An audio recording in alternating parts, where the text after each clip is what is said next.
Salut à toutes et à tous, c'est Bob et aujourd'hui on se retrouve pour une nouvelle vidéo et on va parler de plusieurs règles bizarres, étonnantes du sport automobile. Alors oui, aujourd'hui contrairement à d'habitude, on va pas parler uniquement de Formule 1, mais aussi d'autres disciplines, que ce soit de la monoplace ou non. Que ce soit pour améliorer le sport, le spectacle, régler des soucis ou autres, les instances instaurent souvent de nouvelles règles, techniques bien sûr, mais aussi sportives, comme les qualifications sprint cette saison en Formule 1.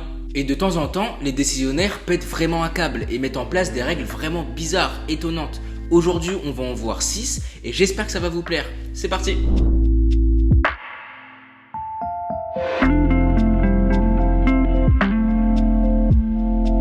On va commencer par une règle que je trouve des plus surprenantes et surtout parce qu'elle perdure. C'est le fan boost en Formule E, le championnat de monoplace 100% électrique. Pour l'explication, avant chaque Grand Prix, les fans peuvent voter pour leur pilote préféré et les 5 pilotes avec le plus de votes ont un boost de puissance à utiliser pendant la course. Pour faire la petite comparaison avec la Formule 1, c'est comme si le vote pour le pilote du jour donnait au pilote la possibilité d'activer son DRS quand il voulait pendant la course. Le fan boost est assez décrié, mais pourtant il est là depuis la création du championnat, et la Formule E en est assez fière.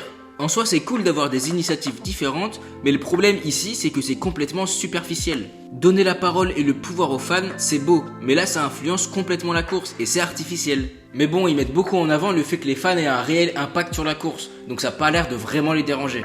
Et ça contribue aussi à la mauvaise image de la Formule E, on dirait vraiment un championnat amateur, sérieux. Il y a quelques années, j'appréciais beaucoup, mais ça me déçoit de plus en plus.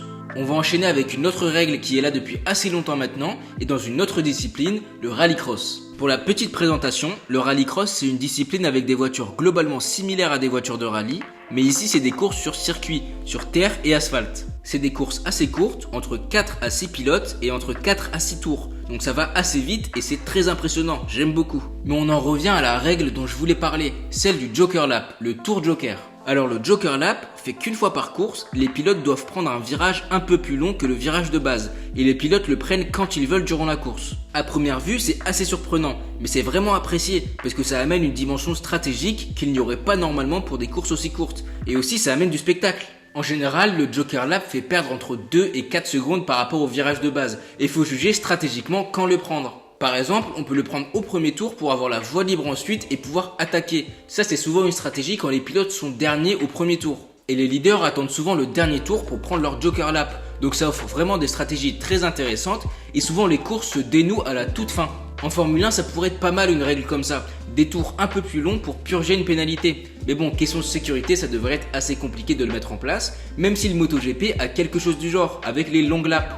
On va quand même parler de Formule 1 avec une règle assez récente, 2014 seulement, et qui n'est restée en vigueur qu'une seule saison après toutes les critiques à son sujet, et vous allez vite comprendre pourquoi. Alors en 2014, pour rendre la saison plus intéressante et garder du suspense jusqu'au bout, la dernière course de la saison à Abu Dhabi avait ses points doublés. Donc par exemple, le vainqueur gagnait 50 points, le deuxième 36 points, etc. Vous avez compris le principe. Il y a eu énormément de critiques et c'est normal parce qu'on va pas se mentir, la règle est nulle à chier et elle a été enlevée dès la saison d'après.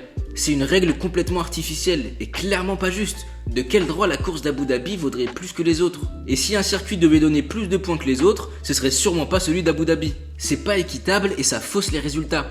Par exemple, si on regarde le classement de la saison 2014, on voit que Hamilton termine avec 67 points d'avance sur Rosberg. Donc on peut se dire qu'il a gagné assez facilement, alors que c'est surtout parce qu'il a gagné à Abu Dhabi, donc 50 points contre 0 pour Rosberg qui avait eu des problèmes techniques. Enfin bon, je pense pas que j'ai besoin de plus développer, tout le monde voit le problème de cette règle. On reste en Formule 1 pour la prochaine règle et on remonte dans le temps. La règle dont je vais parler est restée en vigueur jusqu'à la saison 1990 et elle consistait à enlever les moins bons résultats des pilotes pour le classement final. Je vais illustrer avec un exemple assez parlant après, mais en gros pour une saison qui avait 16 grands prix, on ne comptabilisait que les 11 meilleurs résultats. À la base, la règle était je pense là pour minimiser l'impact des problèmes mécaniques, pour que ça n'influe pas trop sur le classement. Mais elle s'est rendue assez célèbre en 1988. Vous voulez savoir pourquoi ? Eh bien parce qu'en 1988, avec la règle en place, Ayrton Senna est sacré champion du monde avec 90 points contre 87 pour Alain Prost. Mais si on comptabilise tous les grands prix et pas seulement les 11 meilleurs résultats, Alain Prost avait 105 points contre 94 pour Senna, et il aurait donc été sacré champion du monde. 2 saisons plus tard, la règle est mise de côté et heureusement parce que sinon depuis on aurait eu des gros scandales. Pour la prochaine règle, on revient vers la Formule E pour une règle qui est restée en place depuis 2014 et la création du championnat jusqu'en 2018. En soi, c'était pas forcément une règle, mais plutôt une conséquence à une contrainte. Au début du championnat, les moteurs électriques n'étaient pas assez puissants et les batteries n'avaient pas assez d'autonomie pour pouvoir parcourir toute la course. Donc la Formule E a mis en place quelque chose d'assez spécial. Durant leur arrêt au stand, les pilotes devaient rentrer et changer de voiture, sauter de leur monoplace à une autre pour pouvoir parcourir le reste du Grand Prix. En vrai, ça peut faire rire parce que c'est assez cocasse, mais bon, les monoplaces à l'époque étaient limitées. La nouvelle génération de monoplaces électriques a amené des batteries bien plus puissantes qui permettaient de faire toute la course sans changer de voiture, et tant mieux.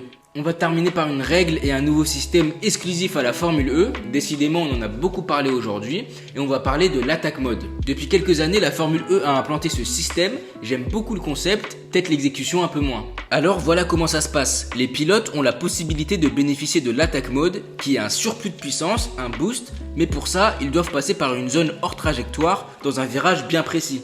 Les pilotes doivent passer par cette zone d'activation pour avoir accès au boost de puissance et ils peuvent le déployer ensuite pour gagner en vitesse. Le concept est vraiment bien pensé je trouve, parce que les pilotes doivent compromettre leur trajectoire dans le virage qui est à la zone de détection, donc perdre du temps, pour gagner en performance ensuite. J'aime beaucoup et ça amène une vraie dimension stratégique. Ça fait assez kitsch, on va pas se mentir, mais bon c'est la Formule E qui est comme ça, mais contrairement au fan boost, c'est légitime et pas artificiel, et ça rend aussi les courses encore plus intéressantes. Mais bon j'avoue que c'est quand même un peu bizarre, on dirait qu'on est sur Mario Kart. Voilà pour ma sélection des règles les plus bizarres, les plus surprenantes du sport automobile. Bien sûr il y en a plein d'autres, et comme toujours avec ce type de vidéo, n'hésitez pas à venir en commentaire pour me dire les règles auxquelles vous avez pensé et que je n'ai pas mis dans la vidéo. Il y a bien d'autres règles dont j'aurais pu parler, comme par exemple les qualifications par élimination en Formule 1 en 2016. C'était tellement un bordel incompréhensible que c'est resté seulement 2 grands prix. Il y avait aussi quasiment à la même période le ban des conversations radio entre les ingénieurs et les pilotes. Les ingénieurs ne pouvaient quasiment rien dire à la radio même s'il y avait un problème sur la monoplace et les pilotes étaient complètement perdus. Heureusement ça a été abandonné un peu plus tard. Enfin bref, des règles bizarres et foireuses on n'en manque pas et c'est sûrement pas fini. Franchement quand je vois les qualifications sprint, ça me dégoûte, bientôt on aura des grilles inversées en Formule 1 sérieux. Mais bon j'ai quand même vraiment aimé bosser sur cette vidéo et comme vous l'avez vu il y a pas mal de règles bizarres que j'aime beaucoup. Le problème c'est que pour les règles qui sont foireuses, les instances font les aveugles. Je vous laisse des liens en description si vous voulez en savoir plus sur les règles dont j'ai parlé. En tout cas, merci à toutes et à tous d'avoir regardé cette vidéo. Si vous voulez soutenir la chaîne, n'hésitez pas à vous abonner et à lâcher un pouce bleu. Et nous on se retrouve une prochaine fois. Salut!